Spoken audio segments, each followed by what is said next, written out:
قربان گاہ میں جیسے ہی جانور گرنا شروع ہوئے تو عوام کا رش لگ گیا، اور جیسے ہی کوئی جانور بھاگتا تو عوام بھی ساتھ بھاگتی۔ اور گوشت کی کٹائی کے دوران کسائی استاد کو اپنے شاگردوں پر غصہ کیوں آیا، اور ساتھ ہی عید کی نماز کے خوبصورت اور پر نور مناظر کے ساتھ ساتھ میرا کسائیوں کے ساتھ بیٹھ کر ناشتہ کرنا، اس کے علاوہ اور بھی بہت کچھ دیکھیں آگے اس ویڈیو میں۔ السلام علیکم، آج بڑی عید کا پہلا دن ہے اور عید کی نماز سے پہلے کسائی حضرات شیزور بھر کر آنا شروع ہو گئے، اور یہ کسائی زیادہ تعداد میں اس لیے ہیں کیونکہ ہماری مسجد میں پہلے دن 100 کے قریب جانور ذبح کیے جاتے ہیں، اور یہ ہے قربان گاہ جہاں اب جانور بھی لائے جا رہے تھے۔ خیر، میں عید کی نماز پڑھنے مسجد میں داخل ہوا جہاں یہ کیوٹ سا بچہ مسجد میں دریاں سیدھی کر رہا تھا، اور کچھ دیر بعد یہ جگہ نمازیوں سے بھر جائے گی۔ اس کے بعد میں نے یہاں بیٹھ کر ٹوپی پہنی، اور ساتھ ہی ساتھ مسجد میں عید کی نماز کا اعلان بھی ہو رہا تھا۔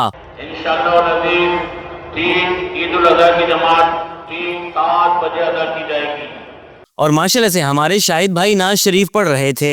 خیر، اتنے میں ہماری مسجد کے مؤذن صاحب کسائی حضرات کے لیے ناشتہ وغیرہ لے آئے، جسے اٹھا کر کچن میں رکھا گیا، اور کسائی حضرات اب چٹائیاں وغیرہ بھی بچھا رہے تھے کیونکہ اب قربانی کا وقت قریب ہوتا جا رہا تھا، اور یہ اے ٹیم کی جگہ ہے اور یہ بی ٹیم کی۔ خیر، اب دیگ پر سے تھال ہٹایا تو اس میں سے چھولے برآمد ہوئے، اور میں نے موقع کا فائدہ اٹھاتے ہوئے یہیں کسائیوں کے ساتھ بیٹھ کر ہی ناشتہ کرنا شروع کر دیا۔ خیر، ناشتہ کر کے میں ایک بار پھر مسجد میں داخل ہوا، اور اب ماشاءاللہ سے بڑی تعداد میں نمازی حضرات مسجد کا رخ کر رہے تھے، اور مسجد نمازیوں سے بھرتی جا رہی تھی۔ ساتھ ہی مفتی خرم رحمانی صاحب خطاب کر رہے تھے، اور آج کا موضوع تھا کہ کس کی قربانی اللہ کی بارگاہ میں قبول ہوتی ہے۔ خیر، اتنے میں والد محترم بھی عید کی نماز پڑھانے کے لیے تشریف لے آئے، اور اب عید کی جماعت کھڑی ہونے میں صرف 3 منٹ باقی رہ چکے تھے، اور اب مسجد باہر اور اندر سے مکمل طور پر تقریباً فل ہو چکی تھی۔ اس کے بعد امام صاحب یعنی والد صاحب نے عید کی نماز کا طریقہ سمجھایا، جس کے بعد سب نے عید کی نماز ادا کر کے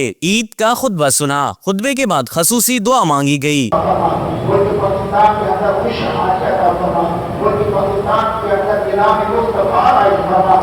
اور دعا کے بعد صلاۃ والسلام پڑھ کر سب نے ایک دوسرے کو عید کی مبارکباد دی اور گلے ملے۔ بعد تمام ہی نمازی اپنے اپنے گھروں کو لوٹنے لگے، میں بھی قربانی گاہ کی جانب جانے لگا، اور اب حالات اس قدر خراب ہو چکے ہیں کہ مرد حضرات خواتین کی چپل پہنے مسجد کا رخ کرتے ہیں۔ خیر، مجھ سمیت کافی حضرات قربانی دیکھنے قربان گاہ آ چکے تھے، اور جب کوئی گائے بھاگتی تو سبھی لوگ بھاگتے۔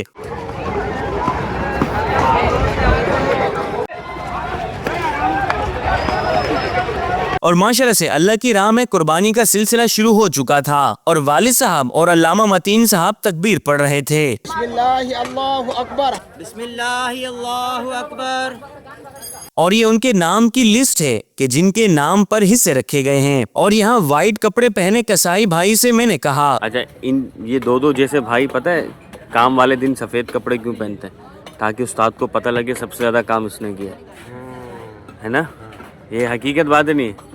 اور اب گوشت کی کٹائی کا سلسلہ شروع ہو چکا تھا، اور گوشت کو نمبر وائز ٹپوں میں ڈال کر وزن کرنے والی جگہ پر لے جایا جا رہا تھا، اور کسائی بھائی کو اس لیے غصہ آیا کیونکہ غصہ کرنا بنتا ہے ورنہ کام نہیں ہوتا، اور ہماری مسجد کے جنرل سیکرٹری سعید خان صابری صاحب اجتماعی قربانی کے تمام تر معاملات دیکھ رہے تھے۔ اسی دوران اب اجتماعی قربانی میں مفتی خرم رحمانی صاحب بھی تشریف لا چکے تھے، اور یہاں دوست احباب سے عید ملنے کا سلسلہ بھی جاری تھا۔ ساتھ ہی اب نمبر وائز مکمل جانور کے گوشت کا وزن کر کے اسے 7 حصوں میں ایکول تقسیم کیا جا رہا تھا۔ 7 حصوں میں تقسیم کرنے کے بعد ٹوکریوں میں سے گوشت کو بوروں میں پیک کیا جا رہا تھا، جس کے بعد یہ حصہ حصے داروں کو دے دیا جائے گا۔ خیر، اس کے بعد میں گھر پر آ گیا اور مزیدار سی چائے پینے لگا۔ اور آخر میں میری طرف سے آپ سب کو عید مبارک۔ اوکے، ملتے ہیں اب انشاءاللہ عید کے سیکنڈ ڈے۔ اپنا بہت سارا خیال رکھیں، اللہ حافظ۔